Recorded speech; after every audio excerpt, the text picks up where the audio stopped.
Je suis art-thérapeute et je travaille en soins palliatifs et en onco-hématologie.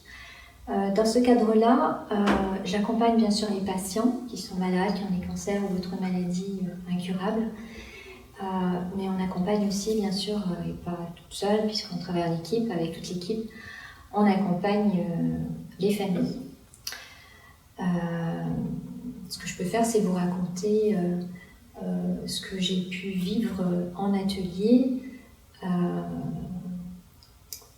avec des familles, des patients en grande difficulté, parce que la maladie, ça fait peur. Il y a avant la maladie, pendant, après, quand on a encore un petit peu de temps, qu'on a le temps de rentrer chez soi. La maladie fait peur. Le patient se transforme, perd les cheveux, on n'est pas lourd. Voilà. On n'est pas forcément au mieux de sa forme et pour l'enfant, c'est difficile de voir son papa ou sa maman ou sa grand-mère se transformer ainsi et très souvent les liens sont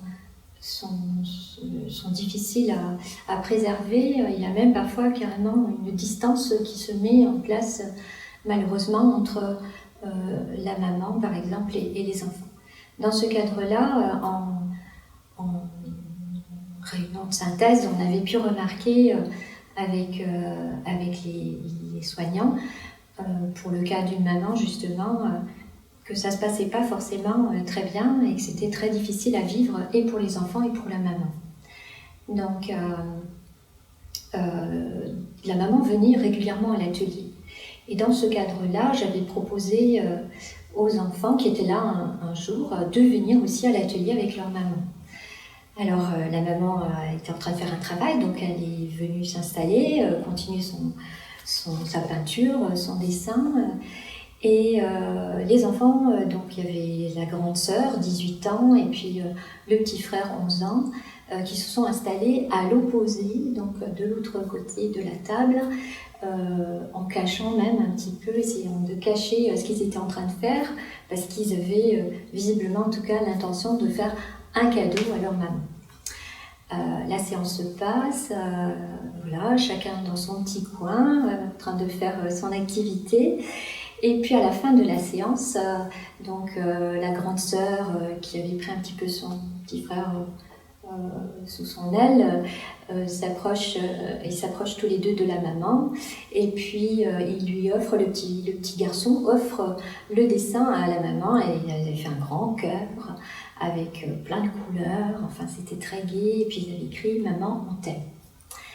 Et donc le petit garçon donne le dessin à sa maman et puis il se passe rien, enfin même la maman en fait ne savait plus trop comment réagir, il y avait une telle distance qui s'était malheureusement mise en place entre eux et voilà, puis moi en tant qu'art-thérapeute, en tant qu'accompagnant justement dans ce cadre de l'atelier d'art-thérapie, j'ai simplement dit « Oh mais là quand même ça mérite un gros bisou » et là ça a tout déclenché. Donc la maman a pris ses enfants dans les bras et ils se sont fait des gros câlins et par la suite ça a vraiment permis de déclencher quelque chose et de renouer, de permettre de refaire les liens et voilà, donc ça c'était plus en préparation en fait d'acceptation de cette situation. La maman va mourir, voilà, c'est plus un travail de préparation finalement à ce qui va être difficile à vivre, c'est-à-dire le deuil de la perte de la maman. Je me souviens aussi d'une autre séance, une maman très jeune, une trentaine d'années, avec une petite puce de 6 ans, qui venait aussi régulièrement à l'atelier. Et ce jour-là, elle est venue, donc la patiente est venue avec sa petite puce de 6 ans et sa maman, c'est-à-dire qu'il y avait 3 générations. Alors déjà, c'était émotionnellement, c'est vrai que c'était très, très touchant, même nous en tant que soignants, voilà, d'être là avec eux, avec elles plutôt, les accompagner dans ce moment-là tout particulier, en restant quand même discret finalement, pour pouvoir les laisser toutes les 3 se retrouver autour de la création, autour de quelque chose qu'elles font en commun. Et donc la maman a pu, dans ce cadre-là, reprendre un petit peu sa place de maman, justement, puisque le fait d'être tout le temps à l'hôpital, de ne pas pouvoir, même en étant à domicile, parfois quand il y avait des retours à domicile, la difficulté de pouvoir s'occuper de cette petite. Donc dans le cadre de l'atelier, de pouvoir reprendre son rôle de maman. J'ai demandé à la petite qu'est-ce que tu as envie de dessiner, et comme la maman était en train de faire un écureuil avec plein de petites choses pleines de couleurs à l'intérieur, des graphismes, la petite a dit à sa maman, je vais faire la même chose que toi. Et donc la maman a guidé la petite, elle l'a aidée à faire le contour de l'écureuil. J'ai donné des aquarelles à la petite fille et elle a mis plein de couleurs et surtout plein de cœurs rouges partout. Et voilà, donc c'était vraiment un moment dans l'instant présent tellement précieux pour toutes les trois, voilà, qui restera. Ça permet de laisser des traces et puis des souvenirs, de jolis souvenirs. La maman, avant de mourir, a voulu faire un cadeau à sa petite, donc c'était juste avant Noël. Elle a construit en atelier une très jolie marionnette, un lapin, parce que sa petite fille adore les lapins, un lapin bien blanc avec de la dentelle en bas, enfin vraiment avec beaucoup de détails et d'amour. Elle a construit cette marionnette, on l'a emballée, on l'a mis dans une jolie boîte avec un joli papier. Et quand on a fermé, elle m'a dit « Je vais rentrer chez moi, je vais passer Noël avec ma famille. Je sais que c'est le dernier Noël et c'est le premier paquet que ma fille ouvrira. » Voilà. L'art-thérapie, en fait, peut vraiment permettre à l'enfant d'exprimer des choses, des ressentis qu'il n'arrive pas à dire, de mettre en parole. Pour l'enfant, en plus, c'est tout naturel de dessiner. Il y a beaucoup de spontanéité. Là, je me souviens aussi d'un enfant. J'étais dans le service, j'étais dans le couloir et j'entends des cris.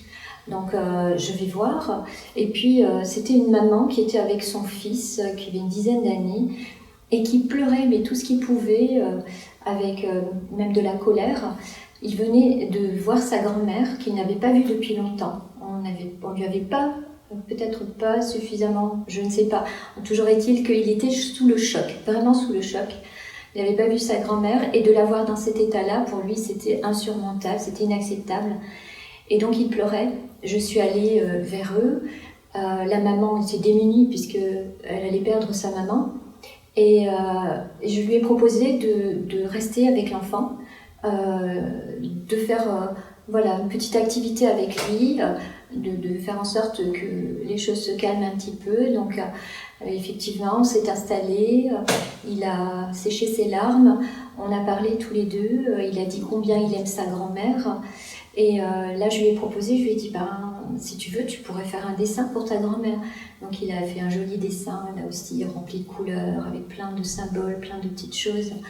Et il a pu dire combien il l'aime, il a parlé de souvenirs, et ça l'a apaisé, vraiment ça l'a apaisé. Et je sais qu'il est allé offrir ce dessin à sa grand-mère dans la chambre, et j'ai su par la suite, sa maman m'a dit que ça s'était vraiment bien passé et qu'il avait pu se blottir dans les bras de sa grand-mère, et ça l'avait vraiment aidé à passer ce moment qui était pour lui terrible, traumatisant vraiment. Voilà, l'art-thérapie apporte vraiment beaucoup de choses à l'enfant. On peut utiliser différents outils.